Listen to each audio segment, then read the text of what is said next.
Exactly how the Minister should answer. Question number 9, Brendon Burns. Thank you, Mr Speaker. My question is to the Minister of Health and asks, is he concerned at the report in yesterday's press saying that 1 in 5 New Zealanders are drinking water that is unsafe or untested, and that 5 of 12 hospitals and health services with their own drinking water supplies have failed to meet the minimum standards? Honourable Tony Ryle.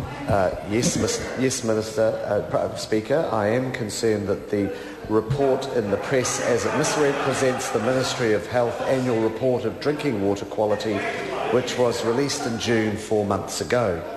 It is quite incorrect to say that 1 in 5 New Zealanders are receiving unsafe or untested drinking water. In fact, over half of those people are outside the regime as they supply their own water, for example, through rainwater tanks.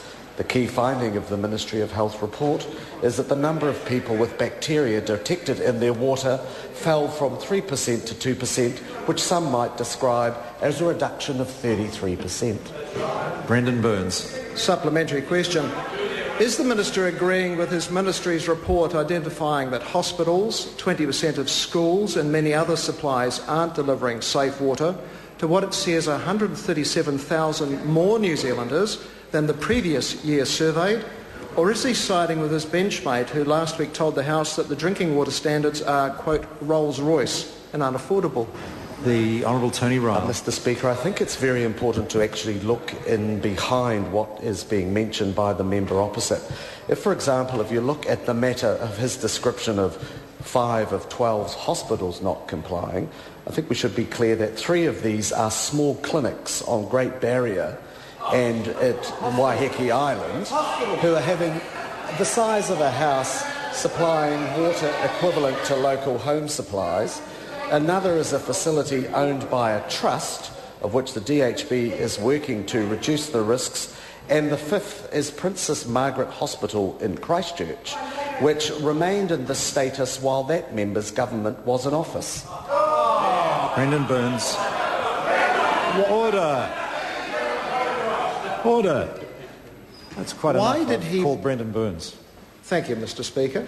Why did the Minister blame the September 4th Christchurch earthquake for delays in the review of drinking water funding introduced by the last Labor government, when he said in announcing the review 14 months ago that he expected it completed, quote, early this year?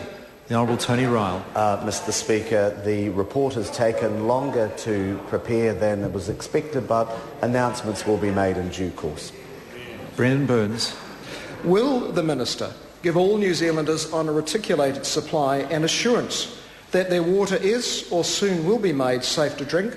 Or will he continue to wring and wash his hands and say this is local government's responsibility, despite having frozen funding and having put a 3-year moratorium on the meeting minimum World Health Organisation guidelines for safe drinking water? The Honourable Tony Ryle. It is the responsibility of water suppliers. We know that to be the case because that member's party opposite passed the legislation. Question number 10, Todd McLeay.